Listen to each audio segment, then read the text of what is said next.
Before we get started, I want to let the audience know that this webinar is being recorded and will be available on our website, www.hria.org, by the end of the week.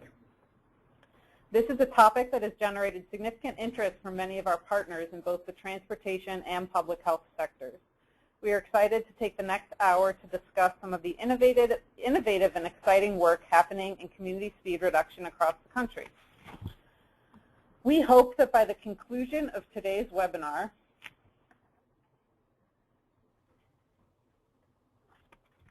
participants will be able to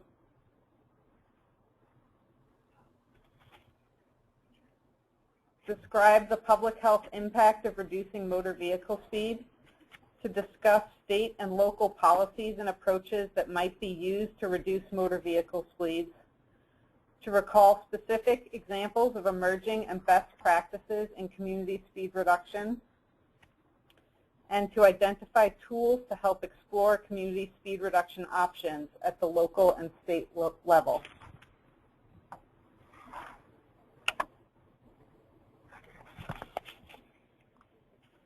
To achieve these learning objectives, we've divided today's hour-long webinar into 4 parts. I'll start by reviewing some public health data related to high motor vehicle speeds, and will briefly provide an overview of some successful practices that we at HRIA recently wrote about in our community speed reduction resources. My presentation will be followed by one from my colleague Barry Keppard of the Boston-based Metropolitan Area Planning Council, who will discuss the role of state-level policy in promoting safer speeds. Barry will also review a health impact assessment, MAPC, conducted on some state legislation in Massachusetts related to reducing speeds. Barry's presentation will be followed by that of Greg Raisman of the Portland, Oregon Bureau of Transportation, who will describe the exciting and innovative Neighborhood Greenways initiative being implemented in that city. We hope to leave some time at the end of the webinar to answer some of your questions. As a reminder, you will not be able to ask questions aloud, but can write them into the question box at the bottom right part of your screen. We will respond to as many as we can today. We will also provide answers to questions we don't get to via correspondence after the webinar. Finally, before I start my presentation, I'd like to take a moment to better understand who is joining us this afternoon. We'll have a series of such polling questions over the course of the webinar. In a moment, you'll see a question appear on your screen. Please take a second to respond. How would you categorize the sector you represent?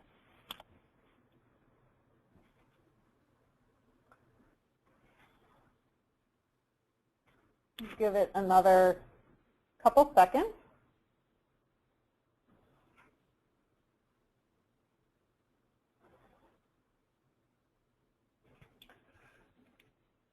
Great. So it looks like about 44% of the people on the call are from transportation, 29% from the public health sector, 8% are community members, and 11% local government. And we have some other folks on the call too. So it's really wonderful to know sort of the diversity of the sectors represented on this call. This webinar is the conclusion of an 18-month project that started as the winner of the Centers for Disease Control and Prevention's annual Policy Innovation Competition, an internal competition at CDC which identifies emerging public health issues. Funding for the project came from a cooperative agreement between the CDC with the National Network of Public Health Institutes. Health Resources in Action, which is an NNPHI affiliate, was awarded the funding and partnered with the Metropolitan Area Planning Council to produce a series of reports on the issue. CDC and NNPHI, along with a group of technical experts from across the country, provided technical assistance throughout the development of the community speed reduction resources, which were released in December 2013. I hope that many of you received them via email back in December, but they can also be found on the HRIA website if you're looking for them. So, why are we all here today? Well, one of the reasons is to learn more about the public health impact of high motor vehicle speeds. Among the basic facts we know is that motor vehicle crashes killed over 30,000 people in 2010. Vehicle speed is a major factor in many of these collisions. We also know that higher speeds are especially dangerous for pedestrians and cyclists. In 2010, over 4,600 pedestrians and bicyclists were killed in traffic collisions, and over 120,000 pedestrians and bicyclists are injured. Serious pedestrian crashes involving speeding are twice as likely to result in fatality as other such crashes.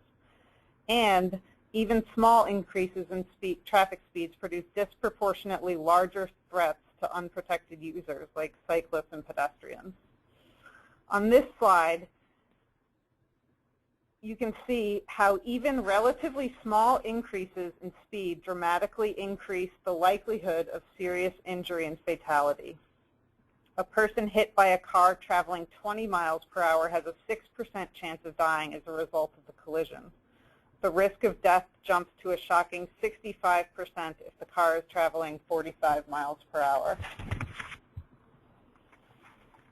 High speeds are especially problematic for populations who rely on walking, bicycling, and public transit. Across the country, low-income and minority neighborhoods often have less investment in pedestrian and cycling infrastructure, less access to personal vehicles, and a greater reliance on public transit, all of which result in higher rates of road traffic injuries. In addition to the injury and fatality risk posed, we also know that high vehicle speed contributes to real and perceived road dangers that make many people less likely to walk and bike. Traffic safety is a significant reason that many parents do not allow their children to walk or bike to school. If slower speeds lead to more pedestrians and cyclists on the road, this could contribute to the concept of safety in numbers. That is, the more cyclists and pedestrians that are on the street, the slower cars tend to drive, thus making the road safer for all users. There are a number of factors that contribute to these public health risks. Among them, the most obvious is that most of the roads in this country are designed for cars, not for other road users. The designs of the roads, including wide lanes and shoulders and straight roadways, encourage higher speeds than are safe because the road is forgiving for drivers. From the comfort of the car, a driver is often unlikely to notice they are driving fast.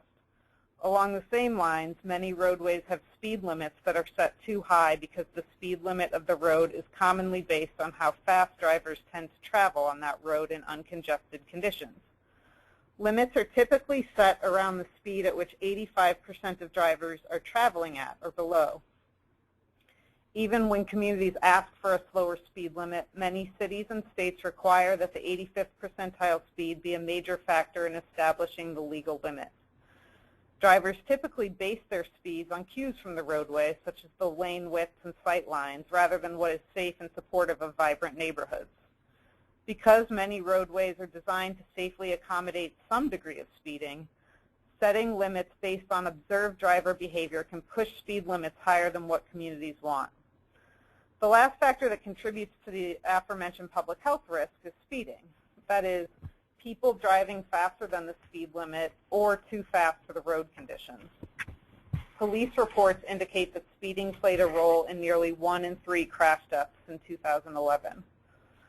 Also of note, almost 9 out of 10 speeding-related deaths took place on non-interstate highways, most of which have speed limits of 55 miles per hour or less. So, what can we do at the local level to reduce motor vehicle speeds? The recommendations in our report fall into 3 major categories. They are focused on area-wide strategies, meaning they are implemented across large areas like a neighborhood or an entire community, and not just at problem intersections.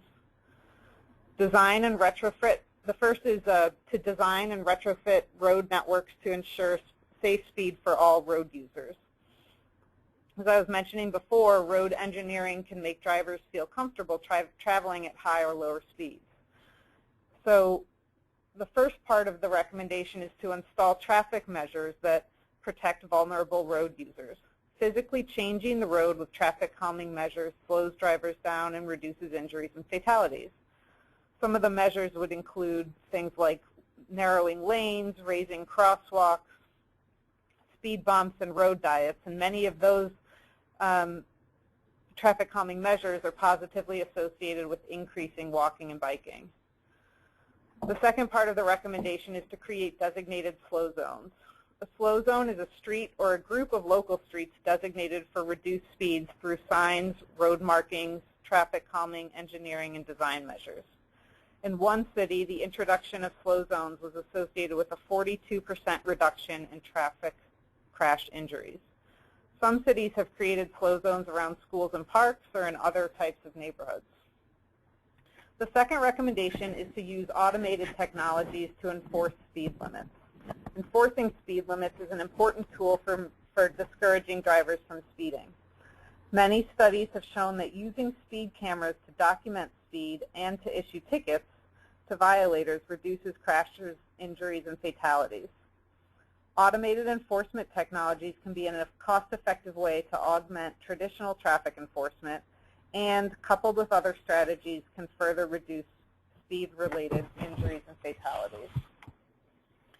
And finally, our recommendation is to set the speed limit for the safety of all road users. Sometimes speed limits are set at speeds that are unsafe for the context, like, for example, a 40-mile-per-hour speed limit in a high pedestrian area. Some local and state governments have partnered to lower posted speeds on roads that meet certain criteria. Other states have legislated lower default speed limits on all residential roads with some exemptions for major thoroughfares. Reducing speed limits alone may decrease vehicle speeds, but doing so is more effective when accompanied by engineering, design, enforcement, and education. On this side, I've listed the resources that we developed as part of the project, and they include a 4- to 5-page overview of key issues, which is called the Public Health Impact Community Speed Reduction Document.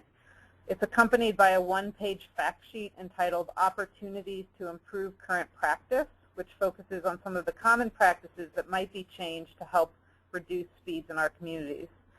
We also issued a longer technical report which goes into more detail about the issues outlined in the 2 previous documents.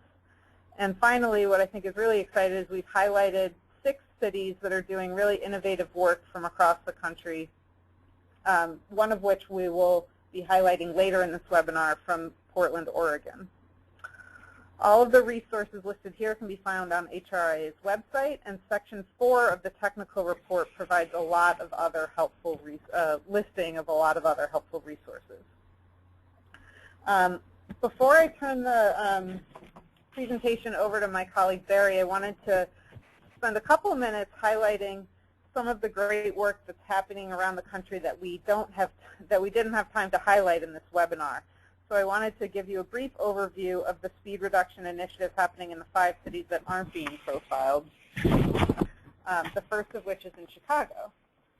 In Chicago, the stated Department of Transportation goal is to reduce serious pedestrian injuries by 50% every 5 years and eliminate pedestrian fatalities within 10 years. One way they are doing this is by implementing the Child Safety Zone Initiative, which designates the areas within 1/8 of a mile of all 1,500 schools and parks across the city as safe zones. Over time, because of the large number of schools and parks and the density of the city, much of the city will be designated as a safe zone. You can read at the bottom of the slide about some of the speed reduction strategies CDOT is employing in the safety zone. One thing I wanted to mention before I move on to the next case study is that a lot of the approaches that I'm going to highlight over the next minute or two of these that are happening in these cities are taking place in the context of some broader initiatives. And so I'm highlighting one specific part of often what is a really robust approach to speed reduction in these cities. In Columbia, Missouri, a local councilwoman was the main force behind a desire to slow traffic speeds on residential roads. The city ordinance, which lowered the posted speed on residentials from 30 to 25 miles per hour, was informed by pilot projects in specific neighborhoods in both Springfield and in Columbia, Missouri. The information provided through the pilot showed that the average traffic speeds dropped between 1 and 6 miles per hour on roads where speed limits were lowered. This information alone proved powerful enough for the city ordinance to be passed. As many of you may have seen recently in the news, the New York City goal, which was stated first back in 2008 to reduce traffic fatalities in half by 2030, has been made more visible with the recent election of Mayor de Blasio. When he was candidate de Blasio, he laid out a Vision Zero plan, which focused on reducing motor vehicle speeds as a key component to becoming a city with 0 fatalities or serious injuries caused by car crashes. Since taking office, he has raised the profile of this issue. The approach we highlighted in the case study is the neighborhood slow zones strategy, which started under the Bloomberg administration. Neighborhood slow zones are intended to slow cars on residential streets. Blue gateways at an intersection announce the entrance to a neighborhood slow zone. Signs and pavement markings indicate a 20-mile-per-hour speed limit and additional traffic calming treatments, which help turn the zone into a self-enforced reduced speed area. The street design compels people to drive more slowly, even without the threat of being ticketed. The approach applies the same physical and visual cues to each designated slow zone across all 5 boroughs, so that residents and drivers are aware when they enter into a zone and are familiar with its rules. In Seattle, the Department of Transportation set a goal of 0 traffic-related fatalities by 2030, and speed reduction was identified as one of 6 priority areas. Like many of the other cities we highlighted, Seattle's comprehensive approach is tackling high speeds on many fronts. From a policy perspective, pending state legislation would allow the City of Seattle to reduce speed limits on low-volume, low-speed residential roads more easily. The Department of Transportation is using social media to reach out to males between the ages of 16 and 24 because they are most commonly involved in speed-related crashes through an education campaign called Be Super Safe. The Department of Transportation is redesigning roads to improve visual and physical cues to slow down, things like improving the placement and visibility of speed signs, deploying neighborhood speed watch trailers, and interestingly, engaging neighborhood and community associations in traffic calming programs. They're also installing road diets and speed bumps to change the physical cues for drivers.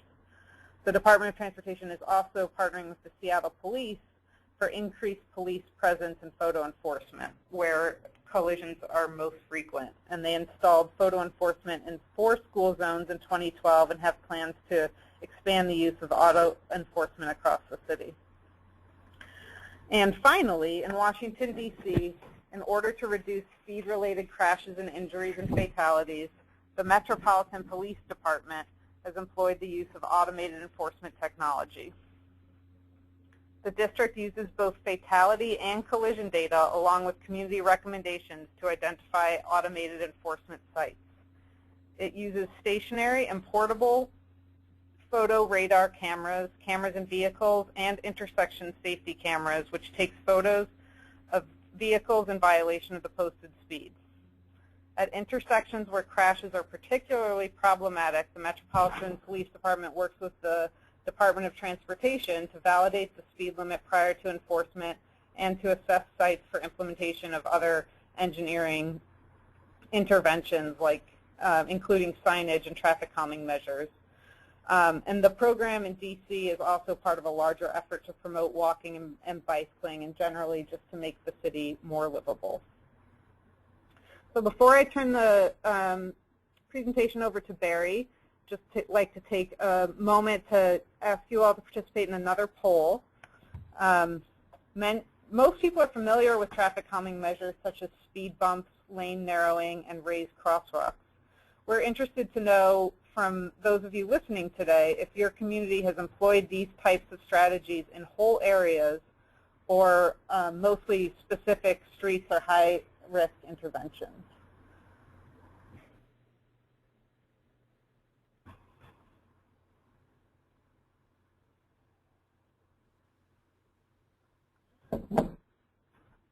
So, does your neighborhood or community have an area-wide comprehensive approach to speed reduction? And it looks like about 64% of you say that no, that is not typically being done in your community right now. So there's a lot of work to be done, as we can see.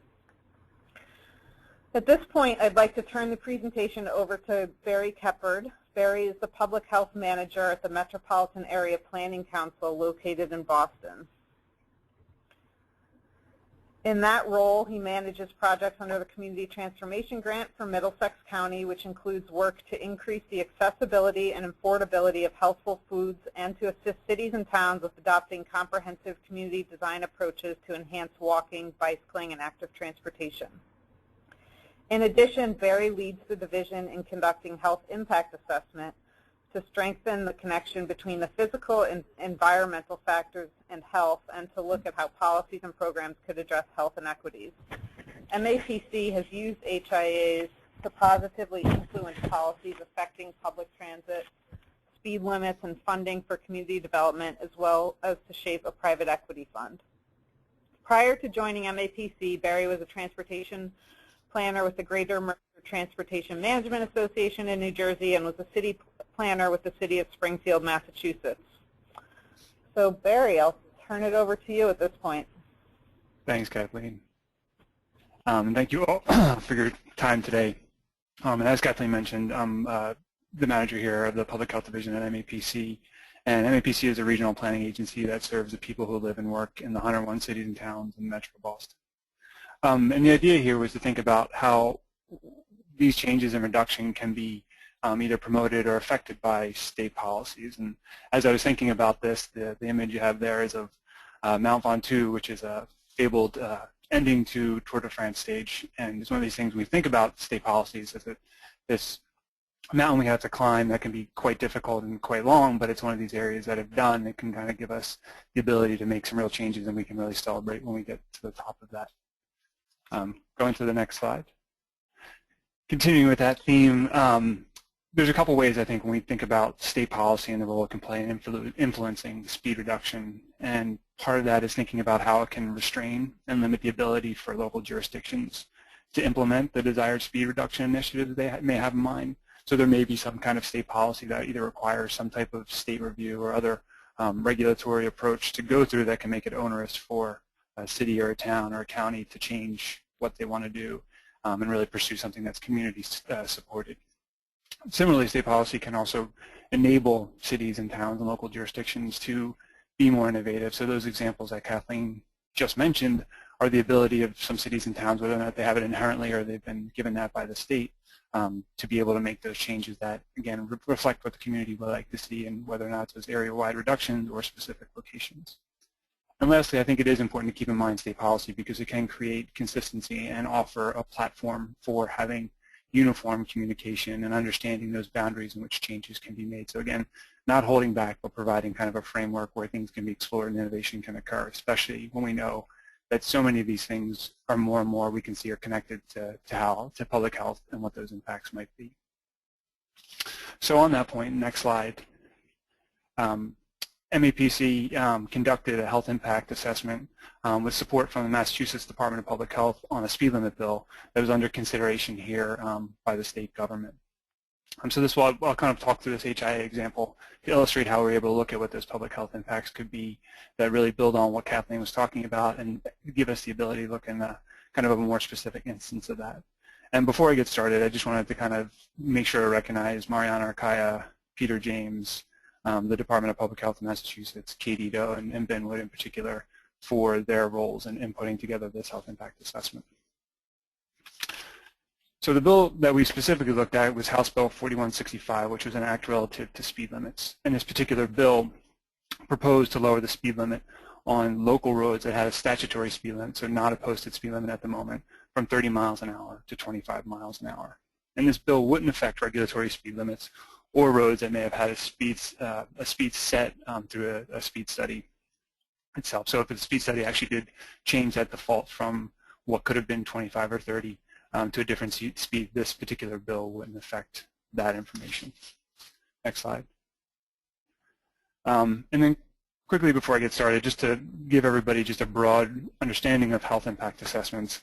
It's a process where we can look at the potential health effects of a plan, a policy, or a program under consideration that isn't traditionally considering health or has the scope to look at health impacts.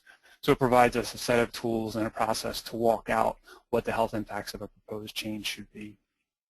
So again, in this case, MAPC with the Massachusetts Department of Public Health conducted an HIA on the bill. We also partnered with the Central Transportation Planning Staff, which is the planning analysis group that serves the Boston Metropolitan Planning Organization, the MPO.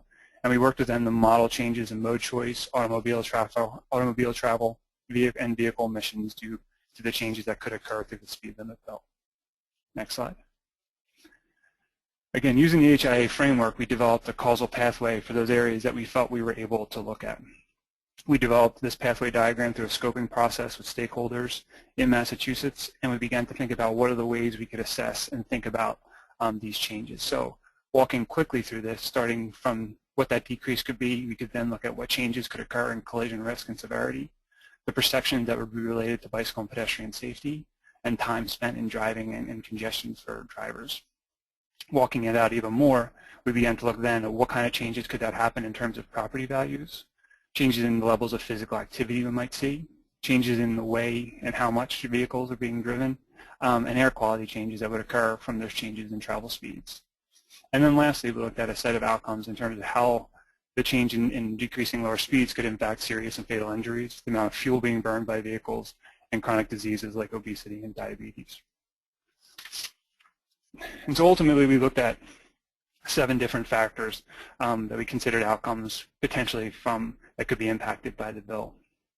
And so you can see here looking at collisions, the cost of what those crashes would be, perceptions related to physical activity among adults and children, property values that could be affected by this, and again, time spent in traffic, and then ultimately air pollution emissions that could result from the HIA.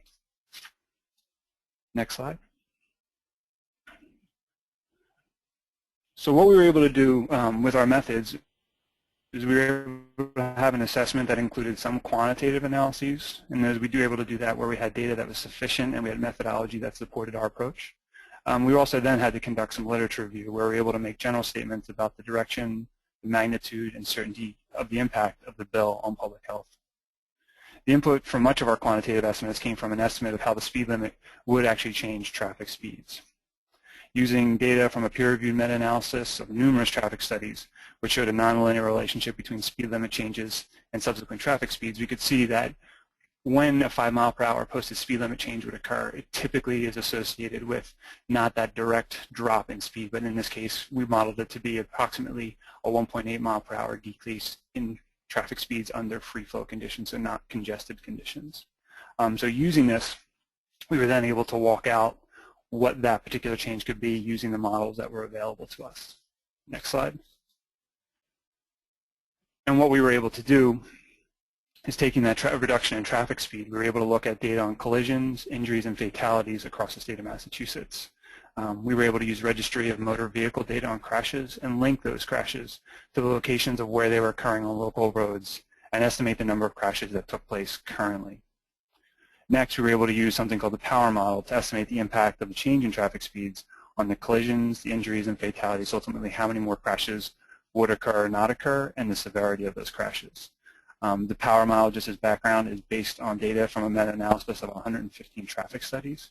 It's a conservative model that uses an exponential or power function, and it allowed us to plug in the expected change in traffic speeds and to understand how these safety outcomes would change as a result of the reductions in speed. So just pausing here, that gives us an ability to then think through when this change occurs, what will we see in terms of changes in collisions, costs related to those crashes, and each of those other each of those outcome areas that the 7 outcome areas that we identified earlier. So I'll walk through a bit now on what we found and predicted to happen as a result of this HIA. As Kathleen mentioned earlier, motor vehicle crashes are a leading cause of death and injury across a variety of age groups. And we thought that decreasing traffic speeds would likely increase the amount of time drivers would have to react to road hazards, which could then potentially help them avert collisions and make the collisions that do happen less severe. So when we did use the power model, here's what we found. We found in a particular case of Massachusetts, we'd see more than 2,200 crashes prevented as a result of the speed reduction. Similarly, given the fact that we'd have lower speed crashes, we'd actually see fewer fatal crashes and fewer injury crashes. And this is inclusive of both motorists, pedestrians, and cyclists. Again, thinking about what this translates as opposed to the actual event, we could then look at what the cost of these crashes would result in. So taking deaths and injuries due to motor vehicle crashes, we use the CDC Whiskers cost of injury reports to estimate the cost savings due to the prevention of these injuries. And based on the CDC's estimates for the cost of injury deaths, we saw that there'd be a savings of we would predict that there'd be a savings of almost $30 million per year due to the avoided fatalities. And again, this is inclusive of, the fatalities are inclusive of pedestrian and cyclist fatalities. But on an annual basis here, again, we're looking at almost a combined savings of $30 million a year as a result of avoiding those crashes and having less injurious crashes. Continuing on that theme, we also looked at what kind of financial savings could occur as a result of having less severe crashes. And in this case here, we could look at almost $180 million being saved and prevented in cost to society due to medical payments and missed work. So again, the injured road users included pedestrians and cyclists, but we can see over 1,200 fewer people being hospitalized and almost $100 million, almost $180 million being saved as a result of that. Next slide. And this was something, again, that Kathleen touched on too, is that the role that speed and speed on local roadways plays in perceptions of those who want to be physically active are physically active. And so we began to look that out, although this is types of measures that are more difficult to quantify. And so as we did our literature review, it shows that traffic speeds are a deterrent for physical activity and active transportation, such as walking and bicycling.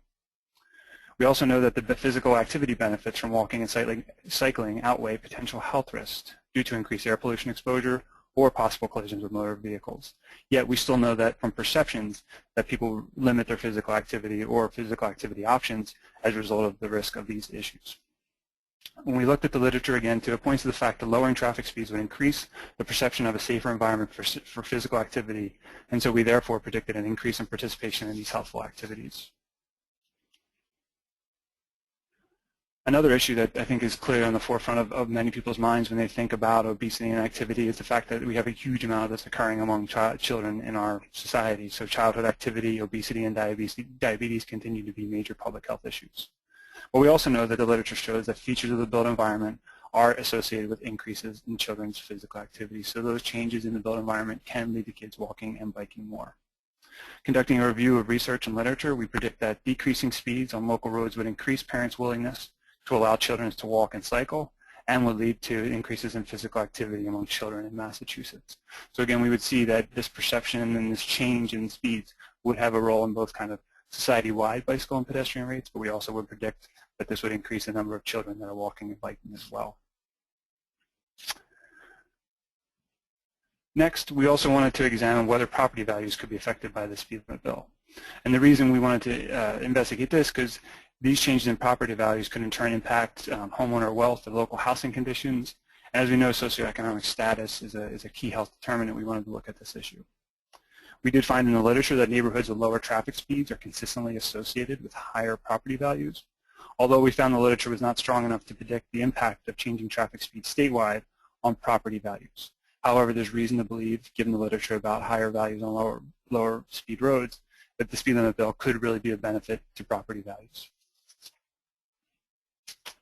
Next slide. In making these changes, there are other consequences that we need to consider, and there are some downsides to decreasing speed limits that we also wanted to be aware of. Slower traffic speeds would likely, again, reduce crashes, prevent injuries and fatalities, and lead to potential increases in physical activity, but it would also lead to increases in time being spent in traffic and fuel burned by residents and employees across the state. While at the individual level, these increases may be very minute, they have the potential to add up when examined statewide. So again, while the speed limit is expected to reduce crashes and prevent injuries and fatalities, it will likely increase the number of miles traveled as drivers seek faster, though lengthier routes on higher capacity roads. Slower travel speeds and a reduction of cut-through traffic on local roads would be predicted to increase nearly 6 million additional miles of vehicle hours traveled annually and 55 million additional vehicle miles traveled annually. Resulting from this, we would also look at increases in time spent in traffic costing approximately $127 million per year, looking at kind of the value of a person's time, And additional fuel burn in traffic cost another $21 million across the Commonwealth. So costs when you look at a very aggregate level across the state. Next slide. Similarly, when we think about the emissions issue, there's an extensive body of epidemiological evidence that links air pollution to mortality and hospitalizations. These issues you can see here presented in front of you related to asthma, chronic lung disease, and heart attacks, and other major cardiovascular diseases. So again, too, here we expect those increases to happen as a result of that additional time being spent in traffic, the additional time being spent in traffic by these vehicles. But again, these increases would be quite modest, but it is something we wanted to recognize through the process. Next slide. So based on the assessment, we estimated that small adjustments in motor vehicle speeds could result in major changes in crashes, fatalities, and injuries in Massachusetts. We also found that further measures to decrease traffic speeds would have greater effects on the safety of road users. So again, building on what Kathleen talked about earlier, is that there are processes and measures that can be put into place. So in this case, where we were talking about a 5 mile per hour reduction in speed, rather than just realizing that 1.8 mile per hour reduction, there are measures that could be put in place that could actually get that full 5 mile per hour reduction on local roads. And we think about the engineering measures, the enforcement measures we could be put into place. And in the event of our HIA, when we actually looked at a full 5 mile per hour decrease, we would almost see triple the benefit in terms of thinking about the reduction in crashes, the reduction in crash severity, and the cost of those crashes. We also made the recommendations as part of our HIA that the speed limit bill should be accompanied by a public information campaign that includes a media campaign for drivers' education. And again, too, we made recommendations in how to integrate enforcement and complementary traffic design solutions in order to get that full speed limit reduction. Next slide. And here's an infographic we used to sum up findings from our health impact assessment. And just in conclusion for this particular HIA, we found that the speed limit bill would protect health by making the roads safer for all users. The benefits of the bill we found outweigh the cost from a health perspective, again, although recognizing it would have health consequences. Studies in past projects also show that lower the traffic speeds, the stronger the health benefits. And again, we recognize too that other measures should be integrated as part of these changes. So lastly, to kind of come back to this broad idea of what state policy can do in promoting speed reduction. Obviously, you can see it can have a consequence from a public health impact perspective, and something that we have to think about both maximizing the benefits that could occur in terms of crashes and crash severity, but also finding ways to mitigate some of those other kind of negative consequences that may occur.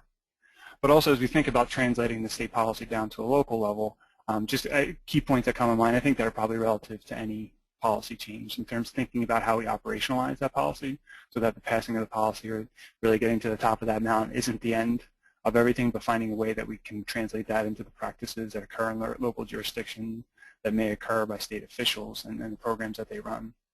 Finding people to get familiar and be able to practice how these things get implemented.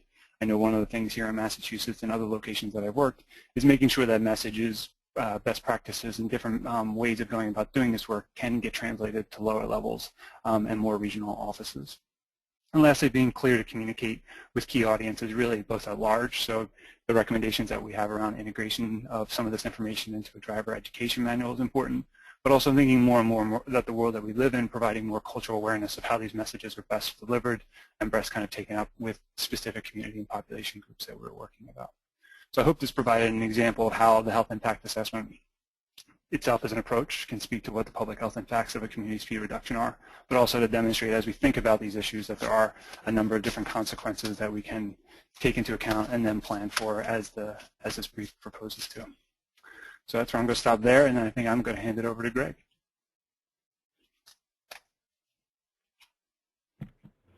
Thanks, Barry. That was great.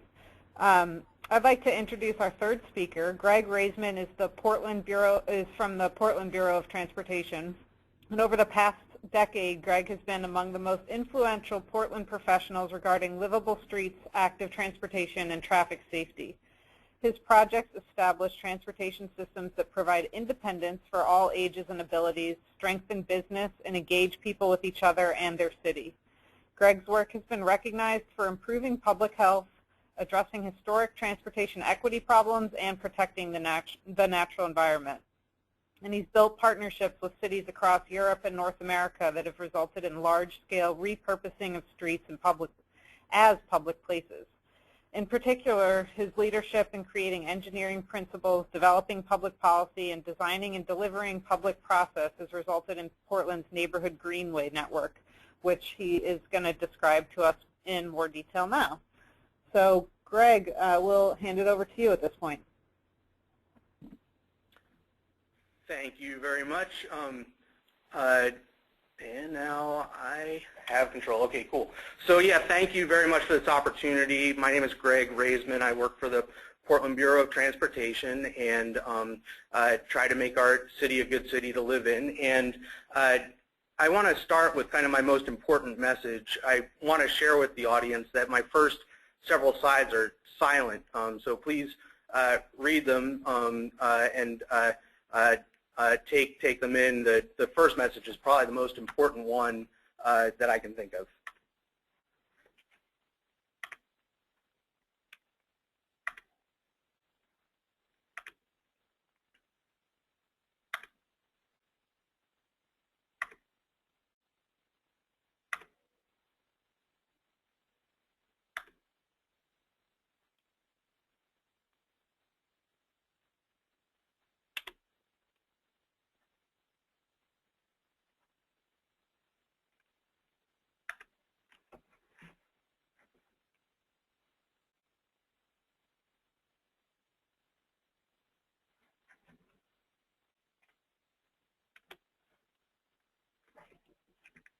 Let me spend one more second on that last one just so that everyone gets it.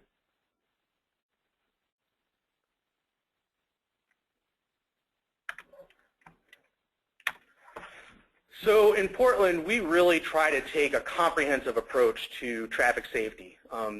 Like many transportation professionals, we're really focused on the letter E. The big ones for us are engineering, education, and enforcement. We also work on encouragement programs, evaluation of what we're doing, and really maybe amongst the most important is equity.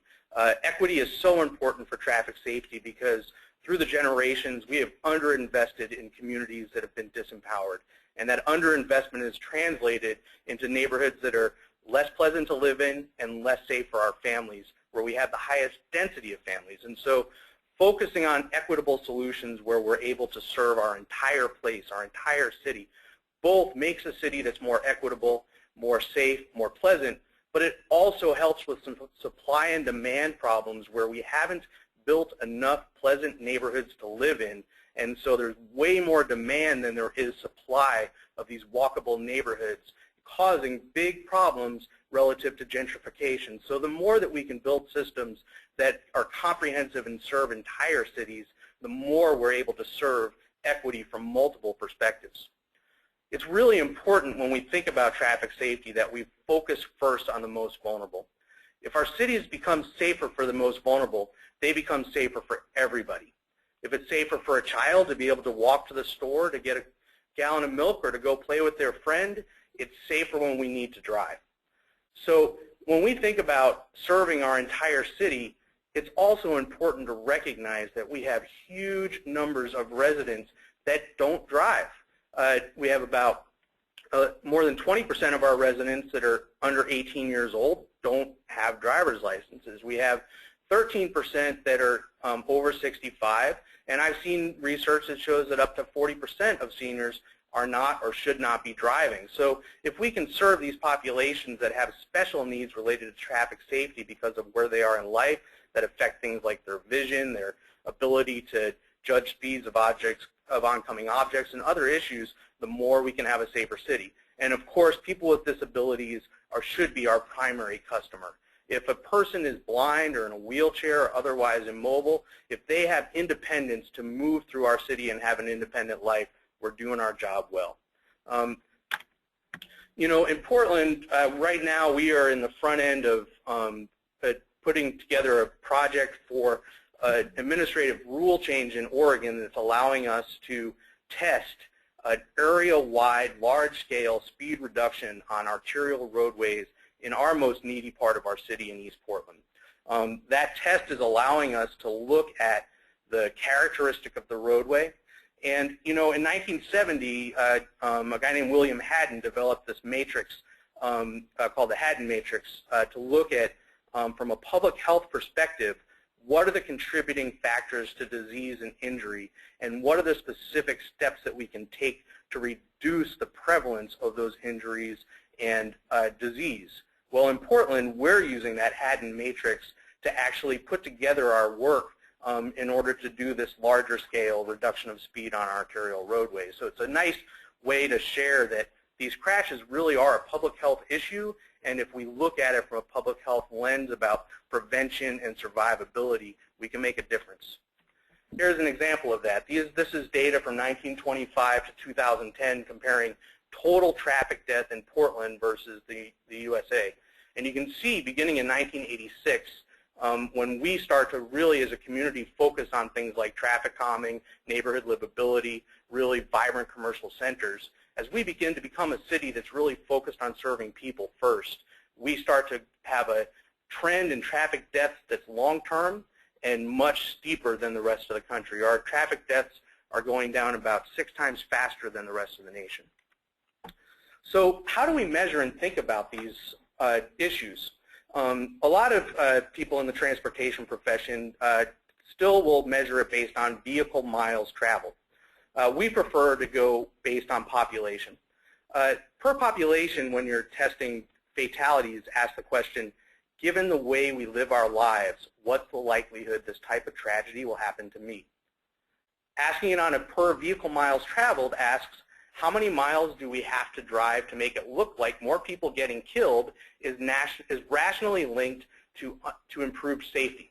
This graph shows the same data. The steep decline is the rate per vehicle miles traveled. The flat is for America for per population basis. And you can even see between 65 and 1970, the number of people dying went up, but if you calculate it based on how much we're driving, it looks like we're getting safer. You know, I'm going to show you some numbers that make Portland, that demonstrate that compared to other places, Portland is doing well from a traffic safety perspective. But last year we had twice as many traffic deaths than we had murders.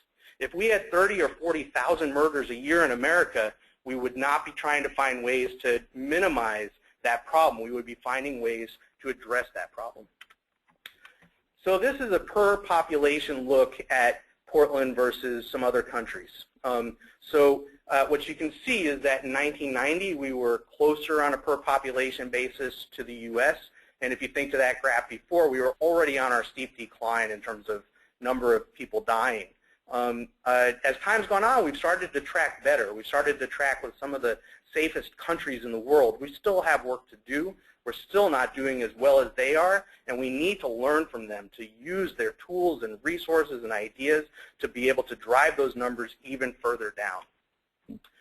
You know, a lot of times when we think about making a city that's good for people to live in, to walk, to bike, to take transit, a lot of times we get into this us versus them mentality that somehow there's a, quote, war on cars or something like this, which really is a problem if what we want to do is make our cities safe and livable. Well, it turns out that when you look at the data, when I look at any data from around the world that I've seen, when cities become safe for the most vulnerable people, it becomes safer for everybody, and that's playing out in Portland.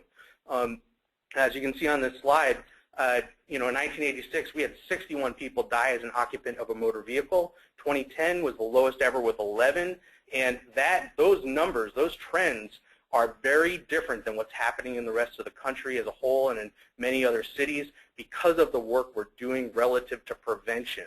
A lot of times we focus on survivability when seeing these numbers. Well, there's better trauma care, there's better emergency response. That's all true and helpful. The airbags are helpful. A third of fatalities in cities are pedestrians, and if we're able to make it safer for them, it's safer for when you're driving. So one of our key components has become neighborhood greenways in terms of our approach to traffic safety. How do we develop systems that serve our whole city in a safer way? So the first thing to look at, and Portland is basically the same as other places throughout the country in that a minority of our network are these big streets. So this slide shows regional traffic ways, which are freeways, major city traffic streets, kind of our big arterials, you know, and goes through those types of roadways that are more mobility type corridors in our city. This is the map that just shows residential streets in Portland. In America, it's 68.6% of our 4 million miles of roads are residential streets. This is a massive asset. These places are places where we live. It's places we have built. And, you know, we're in a place in our history where we don't really have the resources to build and maintain a whole bunch of new roads. So we should use what we have and retrofit it to work better. Turns out that residential streets are also safer. While about 70% of our roads are residential, only 12% of serious injury and fatality crashes for bicycles happen on that 70% of streets. When I look at all crashes for pedestrians and bikes, 17% of those crashes happen on local streets. We have places with very busy counts for pedestrians and bikes. For example, we have one intersection that carries 3,000 bikes a day on a residential intersection. So these are places that have a lot of trips, but they're a lot lower crash frequency and a lot lower crash severity. So when we're thinking about building a system for walking and biking and transit, we should be thinking about it as a transit system. I'm somewhat critical of the concept of a complete street because it can create a disconnected facility that doesn't serve entire trips. We should be looking at complete transportation systems. So the neighborhood greenway system sort of functions like a bus system for walking and biking, where it's a basic level of service that serves the entire city. And we can implement quickly and low cost with a lot of political support and low engineering complexity. So our basic goals are that we want, from a transportation perspective, is we want to have less than 1,000 cars a day on the system. In Oregon, we were successful at changing state law that allows us to make our neighborhood greenways 20 miles an hour. And we manage that both with regulatory speed signs and speed bumps. So we engineer these roads to operate at 20. The biggest investments are when we are crossing busy streets. As a pedestrian, the biggest threat when I'm using a residential system is not when I'm walking along the residential street, especially if you have low speed and low volume on that street, but rather when you're crossing the big busy street. So that's where our biggest investments are. And then we want to efficiently get people where they want to go. So we're using parallel networks to busier places that connect schools and parks, provide access to business and transit, and get them where they want to go. So we're not the only ones building residential networks. This is a slide showing from the Netherlands how residential streets in the Netherlands are an important part of the integrated Dutch bicycle and walking network. On residential streets, pedestrians and bikes are prioritized over motor vehicle traffic. It's better air quality, it's quieter, you can have a conversation with your friend, there's more room for passing between different speed bicycle riders and pedestrians. It can really be a safer, more pleasant experience. You know, our agency manages about 1/4 of the landmass of the city of Portland, and every transportation agency is that kind of a real estate holder. We should be using that space for more than just moving people around. So neighborhood greenways have become a physical manifestation of safe routes to school. We are planting trees to support urban forestry. We've planted over 500 trees. We are looking at building systems that serve the most vulnerable throughout our city. We've turned a street into a park, and we're building a lot of facilities that manage stormwater with introduced wetlands called bioswales. So let me give some examples of cost. So a freeway is, you know, about $60 million to more than $1 billion per mile to build a freeway. A cycle track, which we need to build more of, are about $2.75 million per mile. So a lot less expensive than a freeway. And to me, I think of them more like a light rail type of an investment in the transit system, kind of an intensive use type of system, more complex from every perspective to deliver. Neighborhood greenways, we're able to deliver for about $250,000 a mile. Why is it not? There we go. At $250,000 a mile, that's about the cost it is to put in a traffic signal at one intersection that we're building 1 mile of these facilities with. So this is a project example. You can see the little black rectangles are where we're putting in speed bumps. On the bottom left, the pocket park is something where we actually took an existing park and brought it all the way across the street as a traffic safety feature. We tripled the amount of community space. We used it to manage the volume of speed of cars on the roadway, so it's actually a traffic diverter. This park is now a diverter, as well as managing stormwater, planting trees. So it's really a full culmination of what the neighborhood greenway system should be about, which is a multi-function, multi-purpose system. We take a lot of data. This is an example of the speed data that we collect and bicycle count data that shows both significant reductions in speed in the corridor because of the introduction of speed bumps. We also turned 19 stop signs on this route, so the only time a bicycle rider has to stop is at the collector streets. So by reducing the number of stops, it gives a time-competitive trip for the bike rider. At the same time, we introduced some traffic diverters that keep the amount of car traffic down, added friction with speed bumps to also keep the volume down. So what we see is a relatively flat number of motor vehicle trips. When they are there, they're much slower, and a huge increase in walking and biking trips. This is a slide that shows how our neighborhood system can avoid high crash places. The red and blue items are crashes for peds and bikes. The greens are the neighborhood greenways that we're going to build to show that we can connect these places in much lower crash environments for our vulnerable users. This is what our system looks like. In 2009, we had 24% of our houses within a half-mile of the network. Today, it's 65%. We have many more funded, particularly in East Portland. By 2018, East Portland is going to be seeing a network that is actually a network. So I look forward to reporting about that. Very quickly, this shows why 20 is important for every roadway user type. We usually, our typical and most effective tool for speed reduction is the speed bump. We definitely prefer that over other devices because it's most effective and cost effective. One thing that comes up with speed bumps is emergency response. What we do in Portland is have a major emergency response route system on big roads where we do not install speed bumps yet that get the emergency responder close to their destination, and then they finish their trip on the quiet street where big trucks are not a good idea to speed through anyway and often do not provide the level of connectivity for that emergency trip. And so inside of those lines is where we can do speed bumps. So we get them closer to their destination on these routes and then are able to use these devices that save lives. This is an example of data from reducing speeds to 20 from a 20-year period in England. Again, biggest reduction in injury and death were motor vehicle operators. And thank you very much for your time. We do have a webpage at gettingaroundportland.org.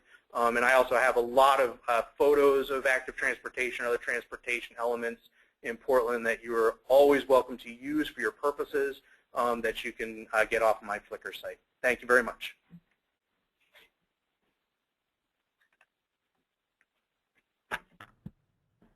Thank you, Greg. That was really informative and great to hear about a lot of the really exciting and innovative stuff that the rest of us across the country can learn from you all in Portland.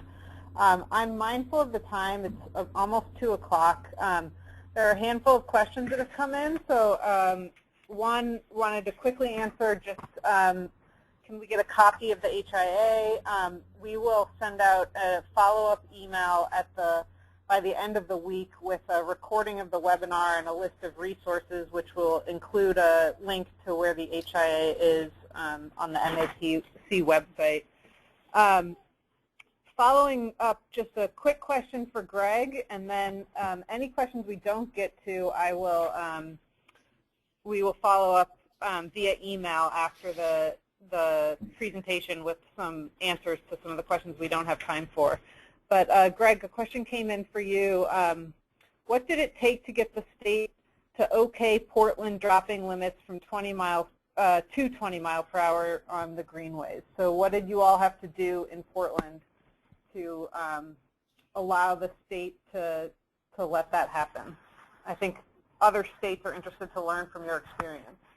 Sure. So we pursued a change to state law. So we put it into our legislative agenda to have a new state law, and we're fairly surgical because when we've attempted to do wholesale reduction of residential speeds to 20 in the past, we have not been successful. So the surgical approach was that our law says that if we have a street that has fewer than 2,000 cars a day, that has an existing 85th percentile speed that's under 30, and that is marked for the presence of pedestrians and bicycles. So in our case, we use the SHARO marking, the shared lane symbol. It's a bicycle with 2 arrows on top. And then what happens is City Council has to adopt a map of where those streets can be, and that map can be updated as often as the city would prefer to update it. And then we can make it 20 miles an hour. So it's what's the condition of the roadway. It needs to be approved by City Council, and then we can install regulatory speed 20. And we also then manage those roads with speed bumps every 350 feet to achieve a 20 mile an hour 85th percentile speed in the corridor as a base design principle. Thank you. That's really helpful. There are a number of questions that came in related to the HIA methods specifically, and so I will follow up with with Barry, and we'll get some answers out about the HIA specifically. At this point, we have a final 2 poll questions for those of you that are still on the call that we'd like to get your input. First, we'd like to know what action you plan to take in your community as a result of what you've learned in today's webinar. So I'll give those of you that are still with us a minute to answer that.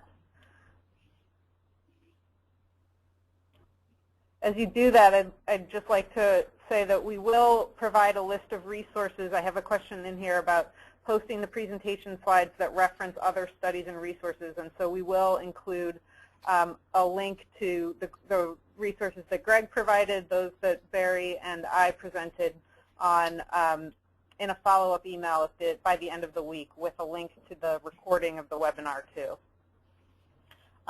And our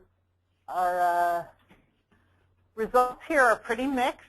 77% of you said that you will share the information that you learned with a colleague. 63% are going to check out the resources we've referenced. 44% are looking to approach a local transportation official about what you've learned, and about in the 30%, the other 2, to work with public health partners and approach an elected official. So it's great to see the actions that people are hoping to take after what they've learned. The final question is something that we hope to provide all of you, and so this is a little bit open-ended, but if, do we have that one? No, okay, never mind, we don't have that one. So I will send a list of all the resources that all of you have asked for, and we will be in touch by the end of the week as a thank you for joining us. So a recording will be made available on our website, and I'd just like to conclude by thanking both Barry and Greg for sharing your expertise with us today, and all of you for joining us. It's been a very informative hour, so thank you very much. Take care.